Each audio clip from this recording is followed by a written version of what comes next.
Oh, and we're live again. It is Friday Geeks, and you are watching another edition of the Friday Night Geek Show. I am Dante D, and welcome to the channel where we talk about comic books and other geek stuff.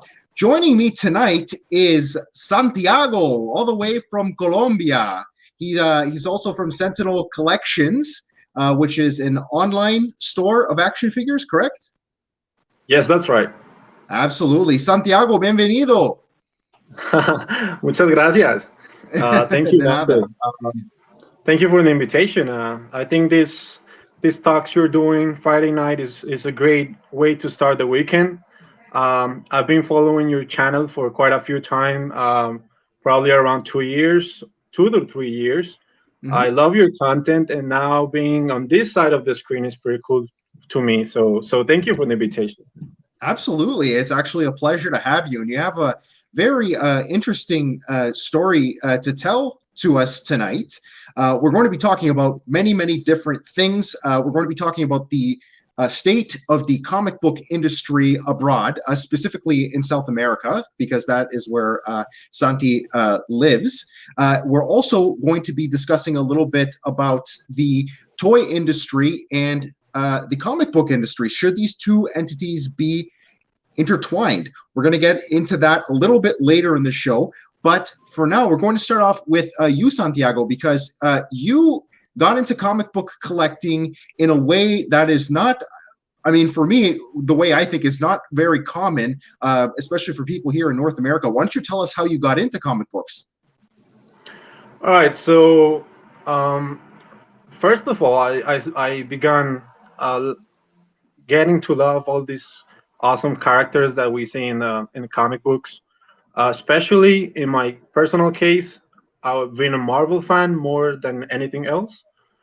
Um, so I found out about Marvel through animated series in first place. Probably the Spider-Man animated series, the X-Men animated series from the '90s. I'm a Though, '90s kid. and by the yeah, I mean, I was born in the '80s, but I was raised in the '90s, and I have to say, next to Batman the animated series, the Spider-Man series from the '90s was just stellar. And just before we continue, I just wanted to welcome a few of our viewers as they're rolling in. We have Christopher Johnson, who is joining us for his first live stream. Welcome, Christopher, and Brendan Sellers, another subscriber to the channel, has been on the channel for a while, and he is currently drawing. So, Brendan, maybe post on social media tomorrow. Maybe come onto the community tab tomorrow. Show us what you drew during the live stream. Would love to see it. So Santiago, you were saying you got into it a little bit with some of the animated series in the early '90s, right? Yes, that's right. So the Spider-Man animated series, the X-Men animated series, you know the theme in the beginning of the Yep. the intro. Oh yeah, yeah, that one definitely. I love that intro. Every time I hear, I feel the goosebumps and nostalgia. Um, then after the animated series, I got into toys, and I wanted like to approach all these characters and have a representation of them. Um, this is let me have one of these. I'll grab another character. Hold on. Yeah, absolutely. And while Santi's grabbing some action figures, we have some more people that are rolling in. Not many people are commenting right now. Don't be shy tonight. Don't be shy. Feel free to talk. Always love the comments. Okay, what do you got for us there? So here I got the Cyclops from the '90s, the Jim Lee's art style, right? Absolutely. This one is newer one. Uh, Actually came last year. But this is an example of what I collected as a kid. The representation of the characters I saw on the TV, the representation of the characters I saw in some video games actually, such as Marvel versus Capcom. Did you ever play that one? Oh yeah, it's a great arcade game. I love that game. Yeah, it's an arcade game. Beautiful. I used to love the Hulk in that one. The Hulk was just so oversized all the time in that. It was just great, right? Yeah. Smash and what was the other? Juggernaut. I love Juggernaut in that Yeah, game.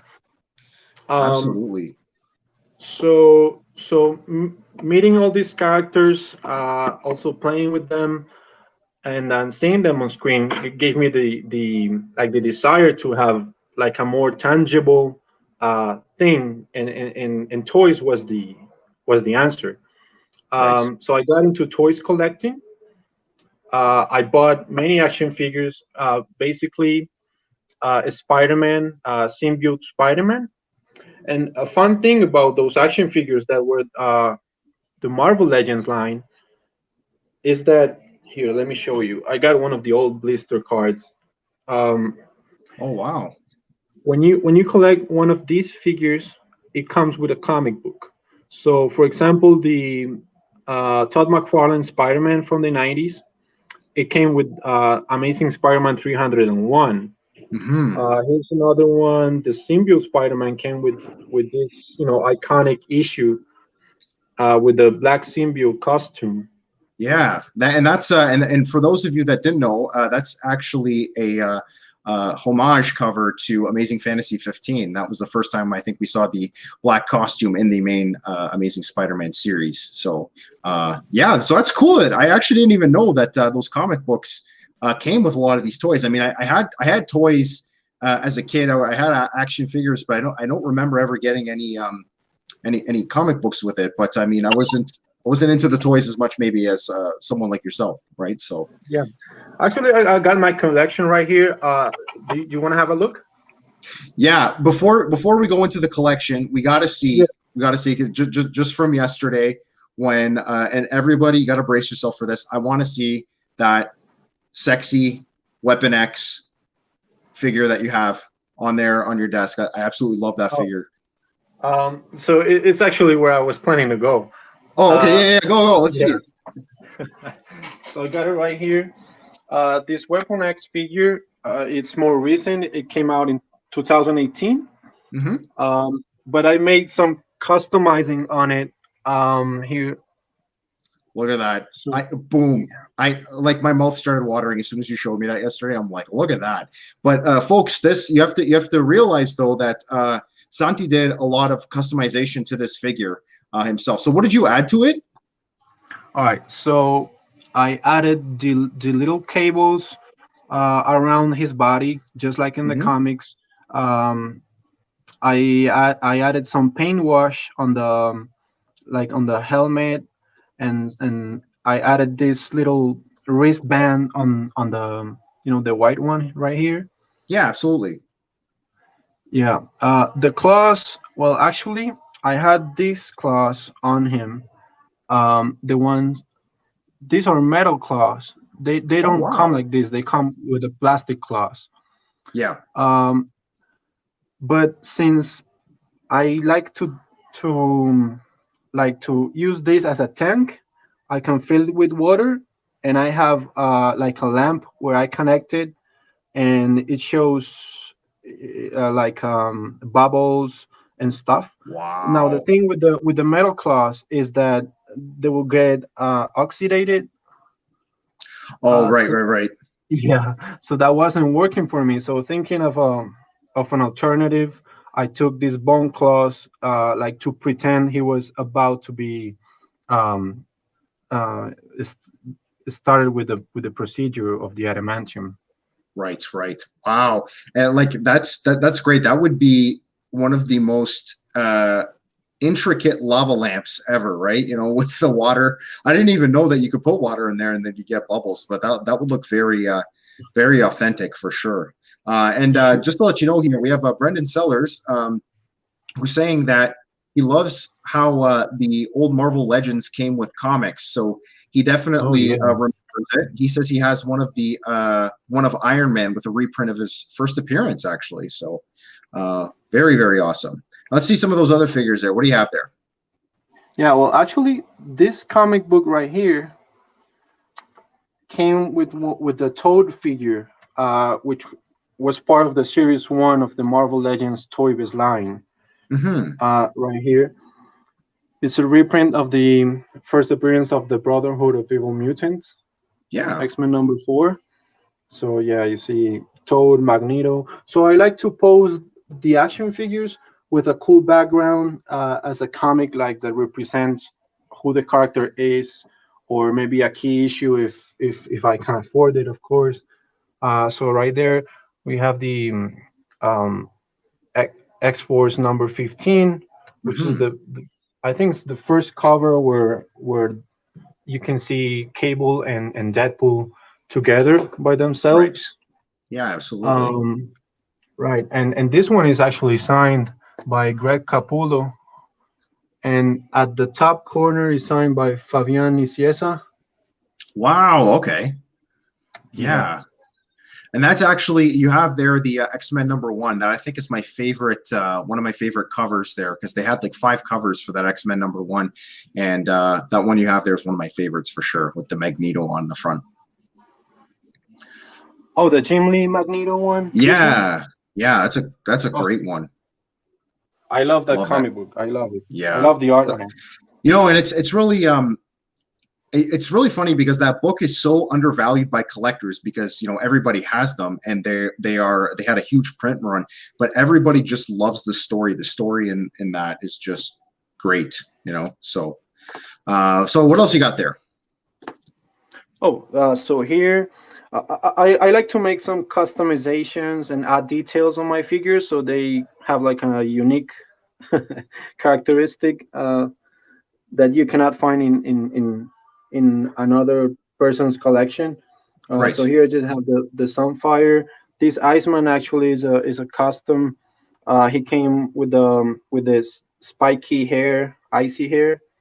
I added some dry brush with white so that he will look, like to highlight the sculpted details on the abs. And well, here's the Beast, Yeah. Archangel. Oh, actually, I have one of the Archangel figures in packaging. Let me show you how it looks. This is not mine. This is for one of our clients here in Colombia. Yep. Oh, beautiful. Yeah, and it Very comes with nice. yeah, it comes with a lot of accessories. Comes with 3 different heads, um, like the evil head, the both versions with the little mask on. Yeah, for sure. Yeah, and it brings the Apocalypse Knight head head sculpt, which is pretty cool also. And I'm gonna ship that one along with this comic book um, with Archangel on the cover. Oh, Hmm. this is yeah, right here. Great issue. Yeah, Great. that's the idea. So you're a big X-Man fan then, right? Yeah, I'm a big Yeah. X-Men fan. You got a lot of X-Men stuff there. Just wanted to shout out to some other viewers that are joining us here tonight.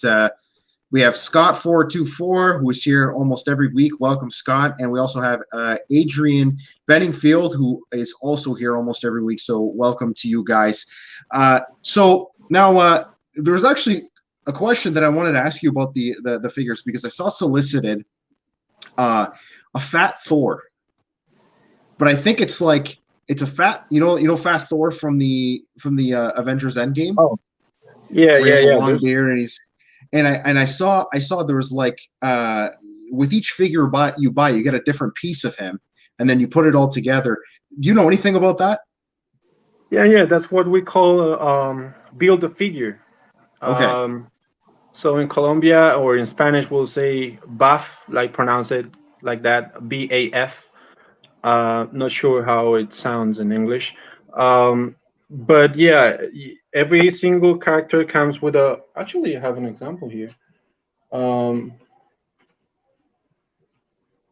okay, one of the greatest build a figures of all time um, is the Galactus build a figure. Here I might Oh have an yeah. Okay. example of it. I don't Sure. own the figure, but I can show you how build a figures work. So Yeah. here, I got the blister card again. So here we have, this is a whole wave of action figures. Yeah. Uh, Okay. yeah, so Doctor Strange, War Machine, Bullseye, Nightcrawler, Hulk, and every single one of them comes with a piece, like the arm. For example, Professor X came with the head. So if you buy all the figures, then you're able to have like like for free, like for free Yeah. you have an additional action figure and oversized in most cases. Right. Excellent. Now, for those of you that are just joining us here tonight, we have Santiago from Sentinel Collections as our guest tonight. He owns an online store which sells a lot of different comic book related action figures. And a little later on in the show, maybe you can give me a link to your show or your store and your Instagram account, so we can put it in the description once the video is done. Now, before we move on to our next question, I wanted to ask you your favorite episodes from the Amazing Spider-Man, Amazing or X-Men, or that Batman the animated series. Oh, on the X-Men series, it's probably in Spanish it was called the La Noche de los Centinelas. It was two parts. It's the Sentinels Night, I guess Okay. it's the translation for Yeah.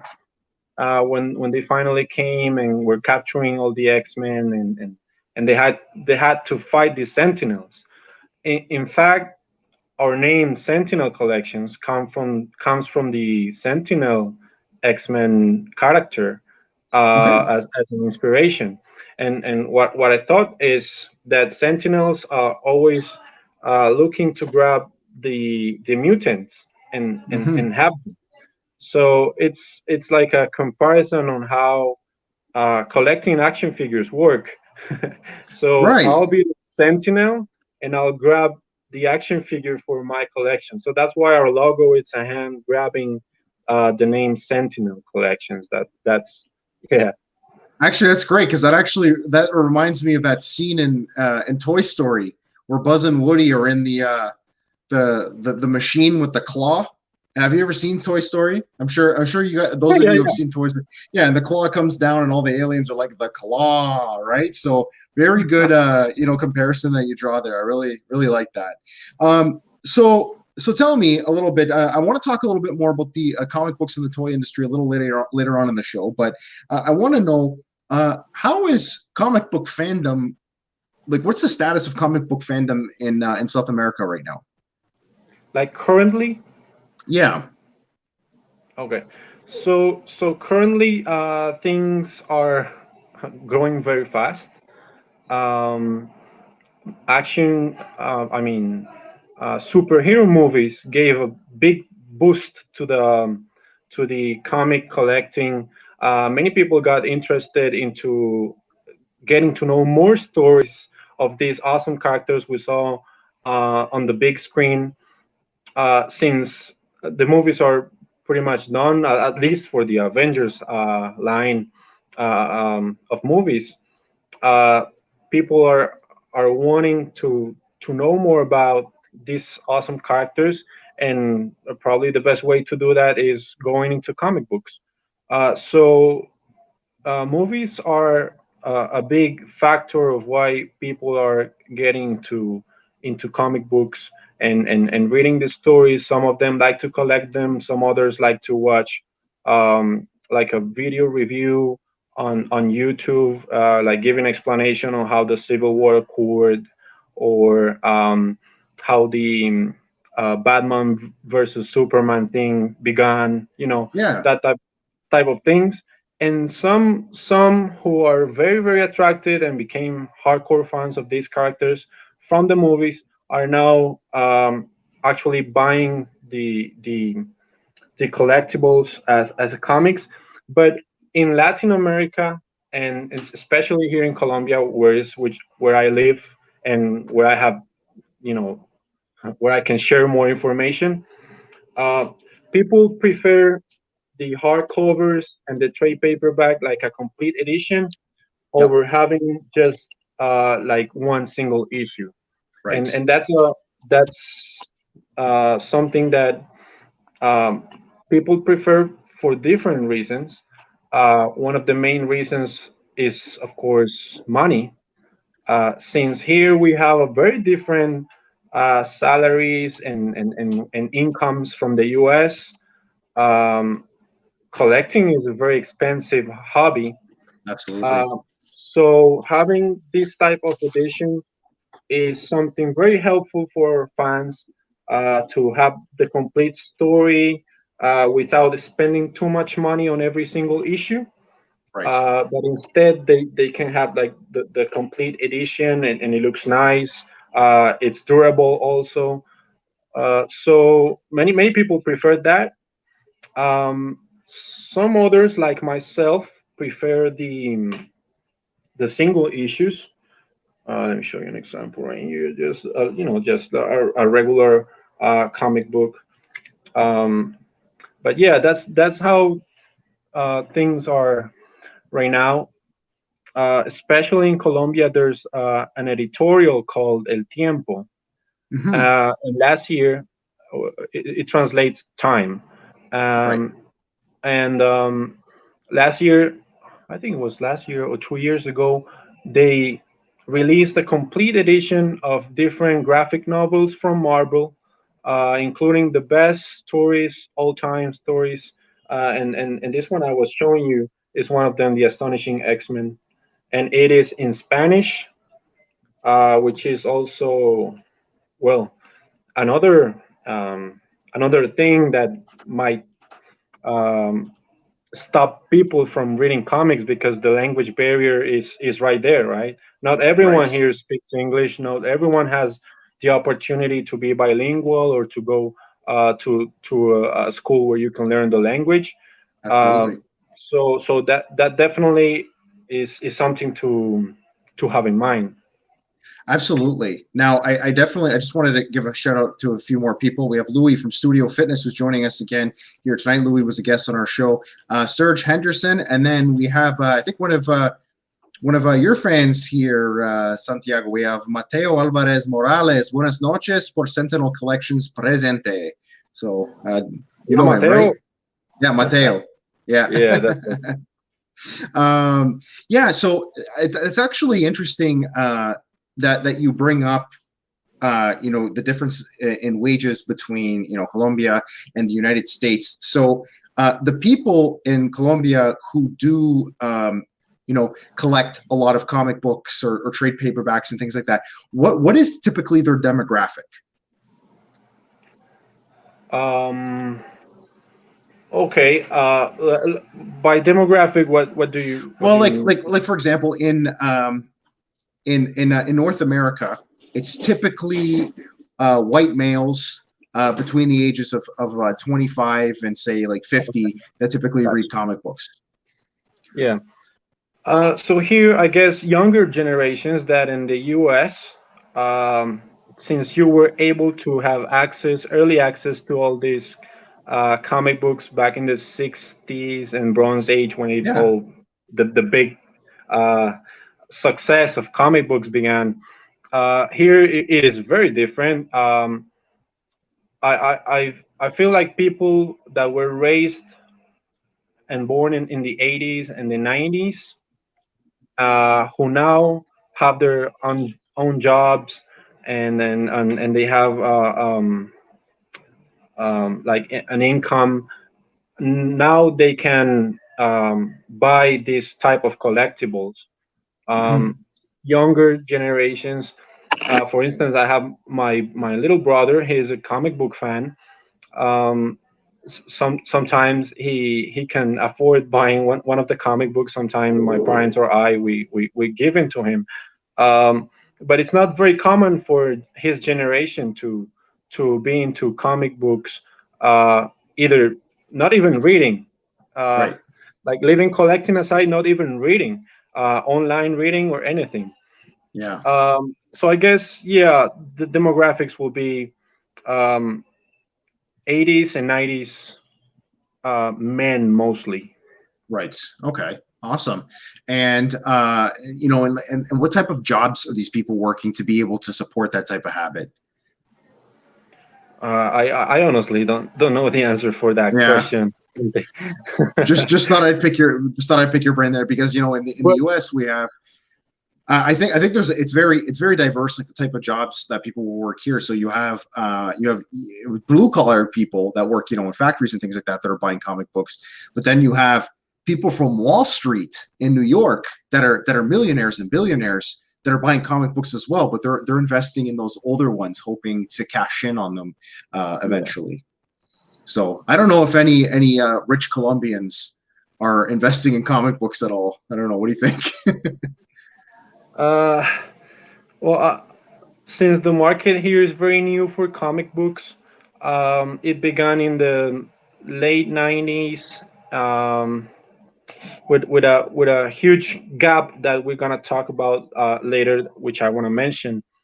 Um, I'll say, yeah, we have some people with a high income, but I've seen them more interested into top quality action figures Okay. collecting rather than comic book collecting. Right.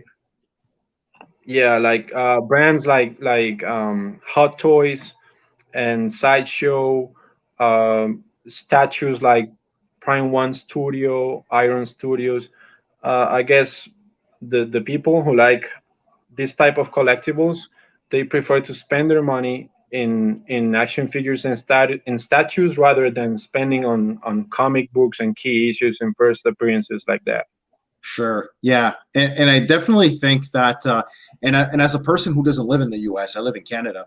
As a person that doesn't live in the U.S., I think I can definitely appreciate and understand why people would generally stay away from collecting back issues in some place like Colombia, because the shipping. I mean, I like the U.S. They're my neighbors, right? They're like, I actually live across the border from the US. It takes me 20 minutes to get to the US in Detroit. But I mean, if I want to get back issues shipped here from New York or from anywhere, even from Detroit, the shipping is astronomical. So I can't imagine how much it would be to ship a stack of comic books from the US to Colombia, right? Yeah, because you gotta pay shipping twice. That's Pretty what much, I do in order to receive our comic books for customers and for my personal collection. I gotta pay shipping twice. I have an address in Florida where I receive everything, Okay.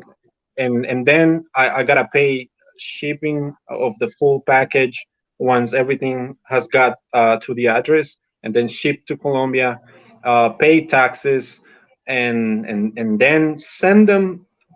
They come to my city, which is Pereira, and then I ship from here to their own cities and different cities in Colombia.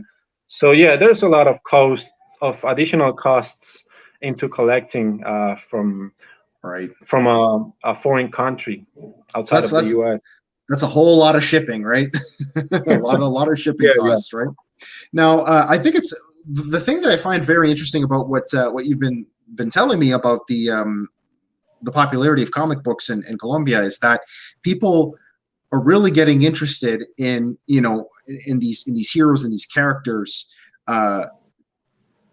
based like because of movies, because of toys, because of shows, because generally research has shown here in North America that the movies are not really bringing in a whole lot of new readers. It's great for merchandise like toys and things like that, but it definitely not bringing in a whole lot of new readers. So I think that trend is really interesting in other places in the world. And if anybody else is joining us from somewhere abroad tonight, please let us know whether you're in Europe or you're in South America or anywhere. Let us know if you feel that the movies, all these superhero movies that are coming out, are affecting the basically interest in comic books in your countries. Now, that being said, are there any local comic book stores? Are they common in Colombia at all? Not really. They're not common. There are very few places where you can actually go and buy a physical comic book, since there's been a couple of limitations, and in order to explain why there are not many bookstores here, I gotta tell you a very interesting story about something that happened years ago here in Colombia. There was a law. It was called Ley del Libro. Ley del Libro translates the book law, or law for the books. Uh, this was that anything aside from actual books, um, so like comic books, were not considered um, A in the book. same category as a regular book. Okay. They were in a different category for imports, and for production they had like a 30% more higher cost. Uh, Wow. yeah. So Uh, um, 30% markup on these because they're not regular books, right? yes. So they were categorized into comic books, pornography, gambling, and horoscopes. These four things, Wow. and they place comic books into that things. Into Uh, that into that same. yeah, which is uh, kind of weird. They decided this because they considered the comic books didn't add any cultural value as I see. some other books could. It was just entertainment, and that was it.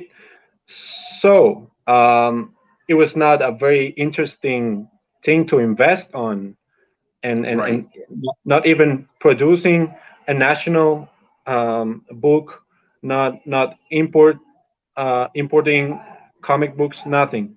So for a very long time, and it was only until 2013 that they changed the law, and they took off all these taxes for comic books here in Colombia.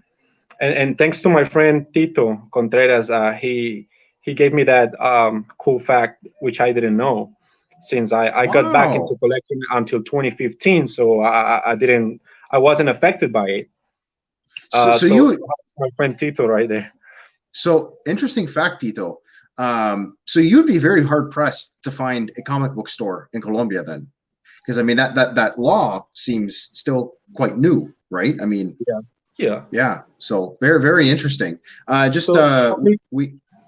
Sorry, go ahead. right, yeah. So only a few editorials, such as El Tiempo, which I mentioned earlier, uh, printed some books um, related, and graphic novels related to the superhero, like, The genre, yeah. yeah, genre, right? Yeah. Now, just Louis here, who's in Scotland this evening, and it's very late there right now. So kudos to Louis for staying up. He's saying in the UK the movies are huge, yet you don't see many people getting into comics. A lot of my friends and their kids watched all the Marvel movies, but have never bought a comic, and that is a trend that you see reflected here in Canada and the United States, and I'm sure also in other English-speaking countries. And I really think, Santi, that it's based on what you said. I think overall the novelty with superheroes is over.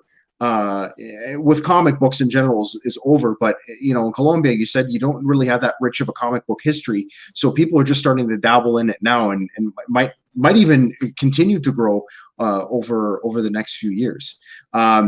Now, my question is, those books that you have there, those graphic novels, like the collections, the trade paperbacks, can you buy those in a bookstore in Colombia? Or Yes, but we don't have a Midtown Comics. We don't have Barnes and Noble. We don't have any of those here. Um, you go just to a regular mall and in or library, and there's a little section for comic books in like currently. A few Mhm. years ago, it wasn't possible. Um, it was only in the early 90s where you could pick some comic books from magazine stores, when the Ley del Libro wasn't applied by that time. Um, Actually, my friend Carlos Ortega, he was a collector back then, and he told me that I was a kid. He told me that in order to get some books, he had to go to downtown in Bogota, that is the capital from Colombia, and in some libraries, he would pick issues that were brought here, and the most popular ones back then were the Marvel 2099 series. Okay, yeah, like Spider-Man 2099, and yeah, for sure. Yeah, very popular here, but not because people preferred to have those, but because they were the only ones available. Okay, for sure. Also in the 90s, books like the Amalgams, that was a crossover between Marvel and DC. Yep. So you had like Dark Hawk. Dark Hawk was the name? Dark Claw. Dark Dark Claw, Claw. right? He was like Batman and Wolverine put together, right? Right. Or the Amazon, that was a mixture between Wonder Woman and Storm. Yeah. And those type of stories were very popular back in the 90s. Mhm. Also, some comic books from Image Comics. Spawn was very popular. Another character which I didn't know before, called the Darkness. Yeah. Oh, yeah, absolutely. That's Yeah, another. I didn't know about that one till yesterday. My friend Carlos told me about it. Um, but before, like in the 70s and in the 80s, in the time where my, because I asked my father how it worked, and I asked an older cousin Yeah. how could he buy this and read these comic book stories. So here in Colombia we had um, a Sunday section. I'm sorry, a Sunday newspaper had, no, it was a newspaper. Sorry about that. It No, it's was a okay. newspaper that on Sundays had a section that went under the name Los Monos, and it had stories for different superheroes, like Superman, uh, but for the most part, very cartoonish um, characters, very similar to what in the US is Garfield and Charlie Brown. Okay. All right. Yeah, Interesting. those were the most popular ones. And here in Colombia, we will have comic books for Mafalda, that is an Argentinian character. Condorito, it's un condor. So in English, I don't know how to say condor, but it's like a hawk. No, Okay. it's not a. It was a silly, fun character with the characteristics similar to Charlie Brown's or Garfield. Okay. Um, Copetin, which was a Colombian character, and some others from French authors like Tintin and Asterix. Okay. Those were the ones that you could read, and those were the only access you could have to comic books back in the 70s and maybe some years in the 80s. And later, it was Tarzan.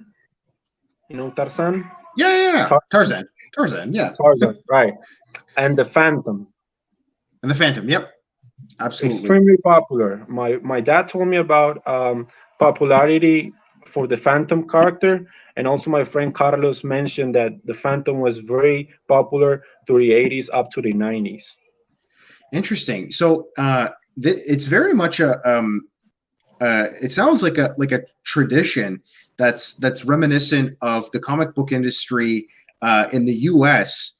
in the 1930s. Because in the 1930s, if you were a comic book artist or a cartoonist, the place where you wanted to get published was in the newspaper strips, the Sunday strips. Actually, the creators of Superman, Jerry Siegel and Joe Shuster, that's what they wanted for themselves. They wanted to have Superman published as a character in a newspaper. But after they failed to get Superman purchased by any newspaper syndicates, they had to then sell it to DC Comics, which was an early comic book company. They were probably one of the first companies to start selling comic books. So, and I also think it's very interesting that you mentioned that in Colombia, for the longest time, comic books were not taken seriously, right? They were not considered culturally rich. Yes. And it wasn't that long ago that in the US and in Canada and North America, English speaking countries, that was the same case. And I know now, though, that the paradigm kind of has shifted. And I know that things are changing now because now, Santiago, I can go to the library, to the local library, and I can get graphic novels at the library. I read so many graphic novels just from the library. So that's when you know that the view of comics is really starting to change. Here in Colombia in 2018, a massive editorial called Panini Comics got the license, and now they're official Marvel and DC and some mangas distributors in Colombia. Oh, And interesting. Okay. yeah, and you can have their the comic stories in Spanish, and but for the most part, again, trade paperback is what is more popular here. And I think too, in Panini, it's interesting because Panini is when I read they are an Italian trading card and sticker company. That's how they Yeah. started, right? Yeah. Yeah, So actually, when I think of Panini, I remember back in the 90s that we used to buy Panini albums, and it was either for the World Cup, for the World Cup. yeah, Some I guess some Pokemon and Dragon Ball's album and stuff and trading cards.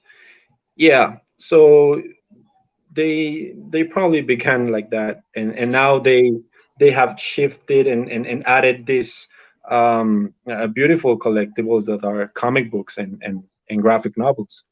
absolutely. Yeah, because now that you mentioned that, I remember that you used to, like, whether it was for hockey or soccer or whatever, you would have the book and it would all be blank. It would have the players' names, and then you would have to Yeah, go and find the stickers and buy all the yeah, stickers to fill and the book, trade right? with your friends. And trade with your friends, exactly. So Yeah. it was kind of for those of you that were around, it's kind of like the whole Marvel value stamp thing back in the 70s. So I find that's super fascinating.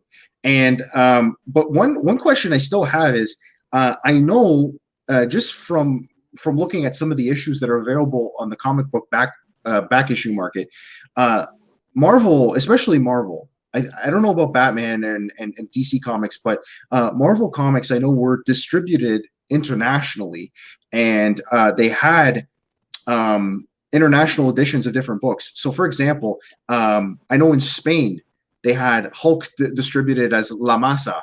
In Italy, they had Spider-Man distributed as L'Uomo Ragno. So, like, were any of these? I know in Mexico they had a lot of different Marvel comics too. Did any of these comics, these actual comic books, make it to Colombia or any other places in South America? Yes, definitely they did.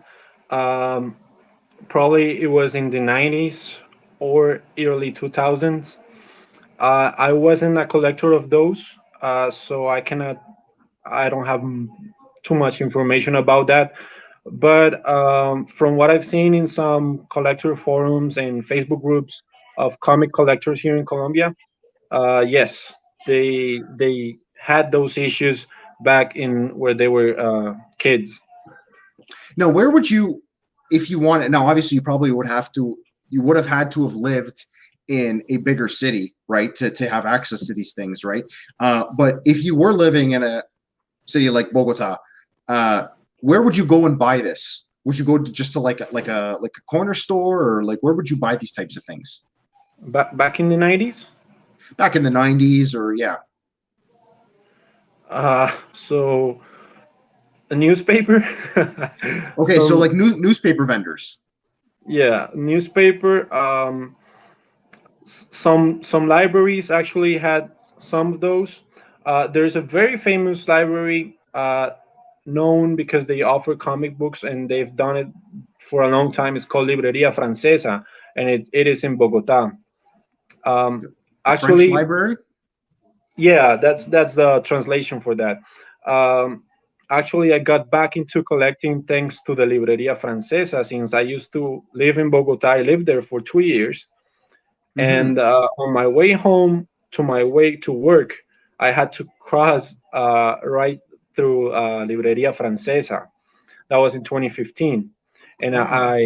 I saw this place, and I was like, "There's nothing like this in Pereira." This is awesome. This reminds me of the 90s, and it brought the nostalgia. So I began to think, where are all my action figures from where I was a kid? Where are all those comic books? And I began buying from them. However, and to be honest, comic books were expensive compared to the very expensive compared to the U.S. market. Um since I knew the language and I had access, I could import myself from different stores in the US or even from eBay. So stopped buying in the Libreria Francesa and began making the import myself. And then I saw that many collectors here were wondering where did I had all these collectibles from. Where do you How? get all this? Yeah. Yeah, yeah. And that's how Sentinel Collections started. Uh, Interesting. as yeah, because I brought it from myself, and then people were asking me how to get this collectible, and I say I'll bring them to I'll bring them. I'll bring an issue for you, and that's how I began. But yeah, All some right. libraries. Just a short answer for your question. Couple Some of libraries. libraries. Okay, interesting. And then I just wanted to, Louis was saying here that Panini also has the UK license for reprints, and John O95 is saying that there are some cool South American comics. One that stands out to me is Aguila Solitaria. It's been around forever. Do you know that book? I don't. I Yeah. don't. Honestly, I've been more a follower of American comic books. I have not seen or explored the national market or the Latin American market for comic books, so I do not know that one now. Sorry. Right. No, that's okay. I'll look it up. Uh, I'll look it. yeah, definitely. Now the we talked a little bit about comic books. Now, just very quickly, what's the status of manga? Oh, manga, manga is a very different deal. Um, Especially now, when I think of manga, um, I remember, of course, anime. Yep. So uh, when I was in school, I was more a fan of the Spider-Man animated series, Okay. while the rest of the classroom was a fan of Dragon Ball, Naruto, um, and what else? Super Campeones was the soccer, the soccer. Yeah. Super Yeah, you know champions that or one. yeah. Yeah, yeah, yeah. Um, and all the Japanese anime. So so in the 90s and 2000s, and people who grew up watching shows like Mazinger Z, what else Japanese? What were other Japanese? Pokemon, Dragon Ball Yeah, Z.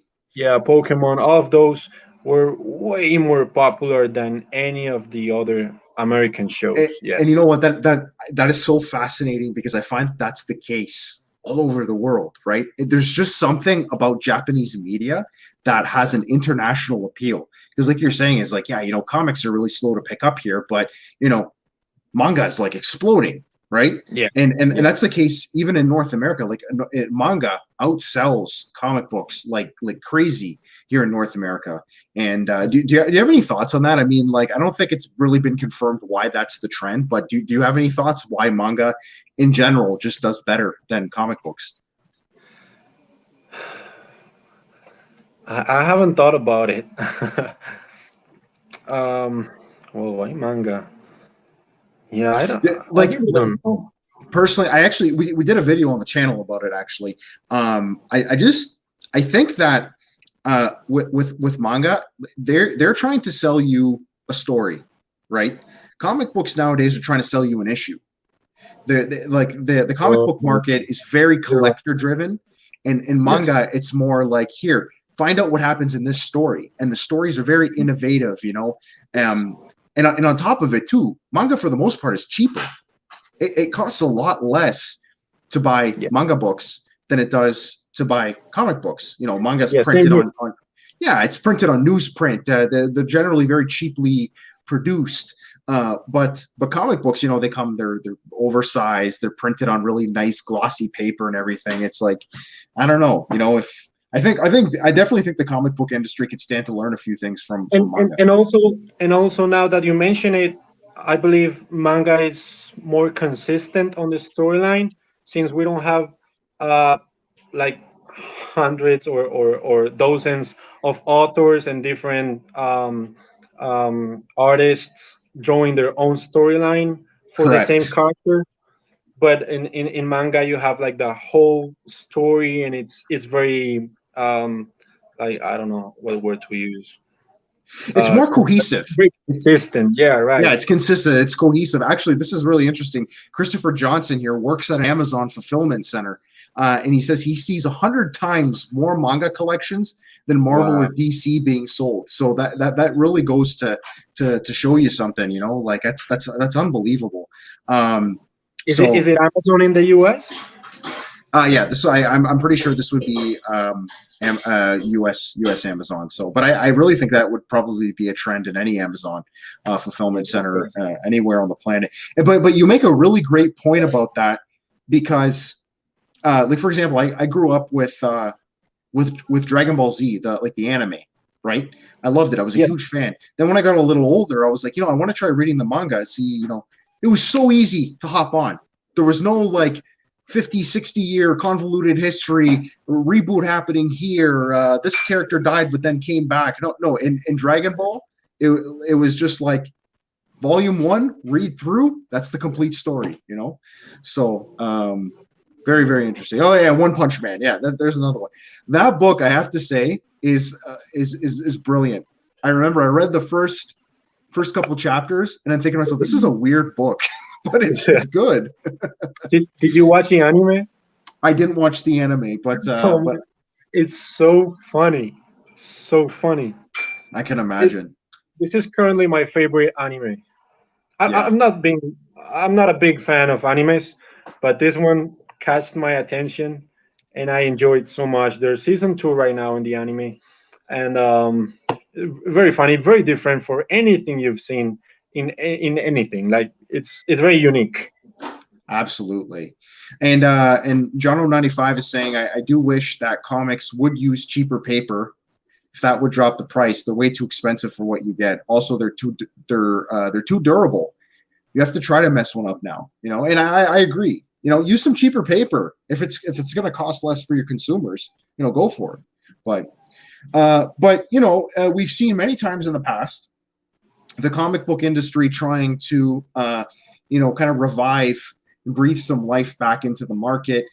They have tried to do this in the past with toys and trading cards. This was especially the case in the 1990s. In the 90s, you would buy these issues and you would get like these trading cards with them. Do you think it's a good idea?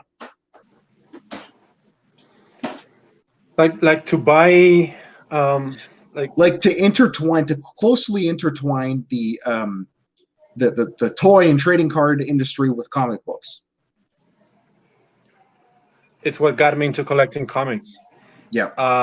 I'm a comic collector thanks to that type of alliance between toy manufacturers and comic editorials. So yeah, it is a great idea. I don't know why they stopped doing it. Probably because of the cost. But I love what they did back in the days with the Marvel Legends, all these comic books. I remember that I was not only excited for buying the action figure, but excited about the comic book that was included with the action figure. Get with it. Yeah, that's why I think, you know, that's why I think your story is so unique, because that I can say with some degree of certainty is not the case here in North America, people generally don't get into toys and trading cards before they get into comic books. And in the 90s, that like providing the trading cards and things like that with the comics worked for a bit, and the sales were booming, and then the market tanked. So here's like the opposite from the US. So in the Yeah. US, you got the comic books, the origin of comic books, and all this boom in the 60s, 62, 63. And then because of the major success of this, you decided, I mean, Marvel and DC decided to expand and their universe and reach other audiences through TV shows, through animated series, through toys and collectibles. But here, it was the opposite. Uh, Here, because of 70s TV show from Wonder Woman, Linda Carter, or 80s Lou Ferrigno's Hulk, Yeah. people got into, oh, where these characters come from? I want to know more about them. What is the Yeah. origin of these awesome stories, and where do they come from? And then they go to the source, which is comic books. So it's the other way around, It's the other way and around. Yeah. in both ways it works. Absolutely. Yeah, no, for sure. And that's why I find it so interesting that the trend is so different there. But yeah, and honestly, I think that trend probably could have continued and would have continued in the US. The problem is Marvel in the 1990s was owned by a guy named Ron Perlman, and he's the one who he bought Marvel. Then he bought a trading card company. Then he bought a toy company. He just bought way too much stuff. So comic books were selling really, really well. Even if there were a lot of gimmicks, they were selling really, really well. But at the end of the day, they had so much debt from buying all these other companies, and they weren't making enough money to pay off their debt, right? So, and they were just doing way too much to try to get people to buy. Look at that. I love that. They're doing way too much to get people. Which Spider-Man is that? This is from the 2002 movie. Oh, the Tobey Maguire one. Okay. Yep. Yeah, the Tobey Maguire one. Yeah. This was actually made by Toy Biz, the same as the Marvel Legends. Absolutely. They're very fun. I mean, you can do anything with them. The big plus of collecting action figures instead of statues is that you can recreate any scene you've seen in comics or in Exactly. movies, and make it happen. In fact, there's some awesome photographers, and there's like a big community growing in action figures. People are making crazy pictures that you cannot, sometimes you cannot tell the difference between a screenshot from a movie or an actual picture of a toy. Yeah, absolutely. That's great. So I definitely think, and there's Iron Man. Look at that. Beautiful. It's just like you could see some of the detail on some of these figures is just it's just amazing. But yeah, no, I definitely think that comic book merchandising definitely is still strong and definitely has a future. Just before we wrap up here, I just wanted to address one comment here. It says, Adrian Benningfield, I know this is a bit late, but I tend to think that manga sells well in part to how easy anime has become to watch, and that's true. I really do agree with that. Anime is quite easy to watch. It's just great. We all have great memories of the animes that we used to watch. So Yeah. Hopefully one day we can get I think the 90s was really hot for comic book animated series like Spider-Man, Batman, X-Men, but I really don't feel like that's ever recovered. They've tried a couple new animated series, but I don't know if they ever really blew up like those other ones, right? So I don't believe so. I've seen my little brother watch some of those shows. I don't like them. Yeah, exactly. And again, you and I are probably talking, and we're wearing nostalgia goggles, right? But I guess that's the name of the game. But no, I wanna yeah, I wanna make a Colombia is a particular case in Latin American countries, uh, about the ley del libro that I told about. Yeah. Uh, Other countries like Brazil, like Argentina and Mexico are way ahead of us in all pop culture, entertainment. They're more easier to find this type of collectibles. They have um, events all the time, massive events. The cons have been happening in these countries for many years, probably even decades, if I'm not wrong. Here it's more recent. I think the first Comic Con in Colombia was in 2015, if I'm not wrong, Wow. or probably 2014. So yeah, I just want to clarify that there are some other Latin American countries that have been having access to all these things in a different way than our And it, particular case, my country. absolutely, and I definitely think that it definitely, I think, is related to how closely entwined a particular country's economy is with the U.S., right? Sorry, I think I lost you there for a second. What was the last thing you Yeah, were? Yeah. I was gonna say I think it's interesting because I don't know, correct me if I'm wrong, but it seems that the more connected that a country's economy is with the U.S., uh, the more exposure they have to these things. I mean, Mexico's economy is very much entwined with the U.S., despite El Señor Trump, and same thing with Brazil, right? So, yeah. But yeah, anyway, and yeah, go also ahead. the fact that they're neighboring countries. Exactly, they're neighboring Uh, countries. that definitely affects everything. Mexico is the capital for entertainment in Latin America and Central America. In Spain, they do speak Spanish, but their culture is very different from ours, and even the accent.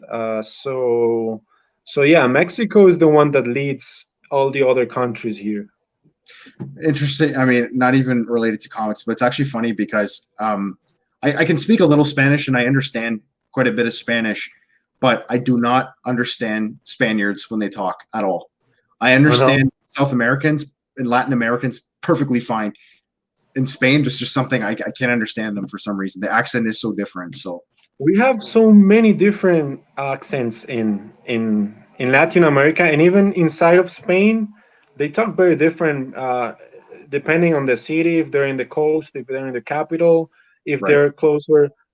For instance, in Barcelona, they not only speak Spanish, but they also speak Catalan. Uh, Basque, right? yeah, Yeah. El País Vasco and all that thing. Um, yeah, culture is just an amazing thing, and it's fun to know that all these characters that we've been talking about, on these characters we love, are available in every culture, and everyone loves them, and everywhere we go there are fans. exactly. So I think that's a really good closing remark. That you know, I think these characters they all help to bring people from all over the world together. Whether you're into manga, you're into comic books, it's something that we all can. Because I mean, look, I'm sitting here in Canada, you're sitting there in Colombia, and we're connecting over this. So I definitely think it's a beautiful thing for sure. So, but anyway, thank you, Santiago, very much for joining us this evening. We had a very, very interesting conversation, and Rocket Raccoon is also gonna sign us off tonight as well.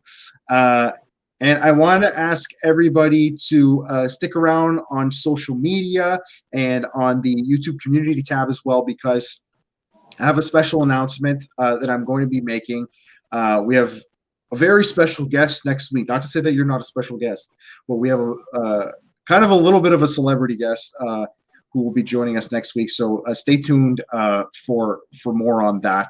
And a new video will be posted on Sunday for sure. So once again, Santiago, thank you for joining us. And thank you to all of you, whether you're watching from US, Colombia, Mexico, Scotland, Europe. Thank you so much for joining us.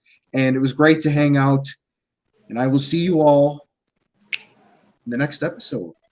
Ciao. Adios.